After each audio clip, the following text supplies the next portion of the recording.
আজকে মাওলার প্রেমে পড়িয়া কেন নামাজ পড়তে পারবা না, কেন রোজা রাখতে পারবা না? আল্লাহ দাবি করছিল আল্লাযীনা আমানু আশাদ্দু হুব্বান লিল্লাহ, যারা মুমিন আমি মাওলাকে সবচেয়ে বেশি মহব্বত করে।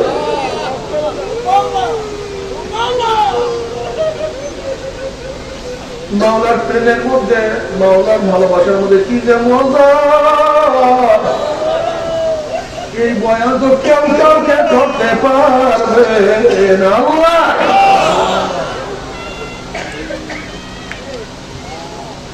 আল্লাহ তুমি কবুল করিয়া না।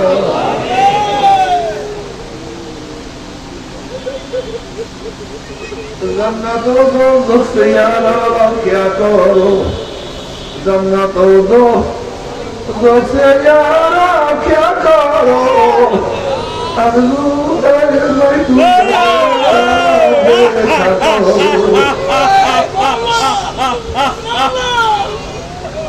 আমার বিনোজি বাবার হারাম করে দলেরা, এ বদমাশের দলেরা, মদ করে দলেরা, এ কাজা করে দলেরা, এ দুনিয়ার পাগলের দলেরা, আমার উপর রাগ করিও না। তুমিও কবরের দিকে রওনা করছো, আমিও কবরের দিকে রওনা করছি। তুমি তোমার জবাব দিবা, আমি আমার জবাব দিব। কিন্তু কি দিয়া রওনা করছো, কোথায় রওনা করছো? যদি আমার মাওলাকে রাজি খুশি করিয়া না কবরে যাও, ওই কবর আর কবর থাকবে না। যদি আমার মাওলাকে রাজি খুশি না করিয়া কবরে যাও, কোন না পারবে কবরের দুই পাশে মাটি এত চাপ পারবে, চাপে ছেড়ে এক পাঁচরা দিয়ে আঘাত পাঁচরা দেয়া বলে আল্লাহ মাফ করিয়াই যাও। কোন কোন কবর পড়াই না জাহান নামের কুয়া হইয়া যাবে। কোন কোন নাফরমানের কবরের মধ্যে একটা নয় দুই চার বোঝা সাপ জমা হইয়া যাবে। নবী আলাইহিস সালাতু ওয়াস সালাম ফরমান লাউ নাফাকা ফিল আরদি মান বাদাত খাতরা, যদি দুনিয়ার কোন কর্নার থেকে ওই সাপ একটু ফুঁক মারত, একটা ঘাস জমিনের উপরে মাথা জাগাইতে পারত না। আল্লাহ তুমি আমাদের সবাইকে মাফ করিয়া দাও। এরপরে কিয়ামতের ময়দান খুবই মারাত্মক, খুবই কঠিন, খুবই আযাব, খুবই মারাত্মক। আল্লাহ তুমি আমাদের সবাইকে মাফ করিয়া দাও।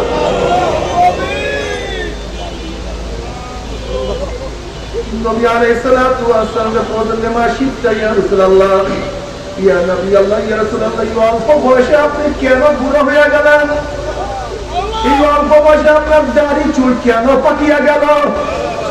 এই অল্প বয়সে কেন সাদা হয়ে গেল? নবী আলাইহিস সালাতু ওয়াস সালাম বললেন সূরা ওয়াকিয়া এবং এই ধরনের সূরার মধ্যে আমার মাওলা যে কিয়ামতের বয়ান করছে, জাহান্নামের বয়ান করছে, ওই কিয়ামতের চিন্তা, ওই জাহান্নামের চিন্তায় চিন্তায় নবী বুড়া হয়ে গেছে।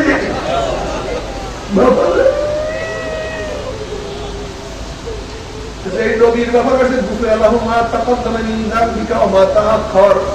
আসলে নবীর নিজের চিন্তায় বুড়া হন নাই, নবীর নিজের চিন্তার দাড়ি পাকে নাই। এই উম্মতের চিন্তায় চিন্তা আমার নবীর দাড়ি পাকিয়ে গেছে। উম্মতের চিন্তায় চিন্তা, উম্মতের চিন্তায় চিন্তা নবীর চুল সাদা হয়ে গেছে।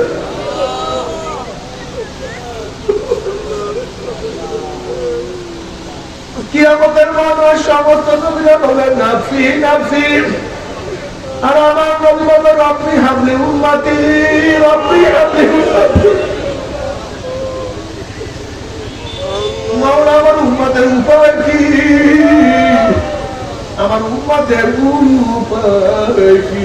আল্লাহ যেই নবী তোমাকে আমাকে কিয়ামতের বেলায় ভুলবে না, সেই নবীর সুন্নাত কেন মানো না, কেন মানতে পারো না?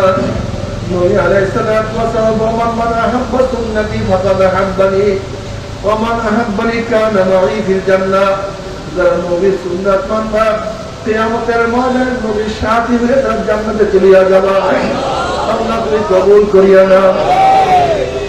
অন্য রওয়ায়াতের মধ্যে মান বইয়া সুন্নতে হুরমাত আলাইহি শাফাআতি, যারা আমার সুন্নাত অমান্য করবে, আমার সুন্নাত মানবে না, তাদের উপরে আমার সুপারিশ হারাম হয়ে যাবে। যারা সুন্নাত অনুযায়ী চলবে না, কিয়ামতের ময়দানে নবীর সুপারিশ তাদের হবে না।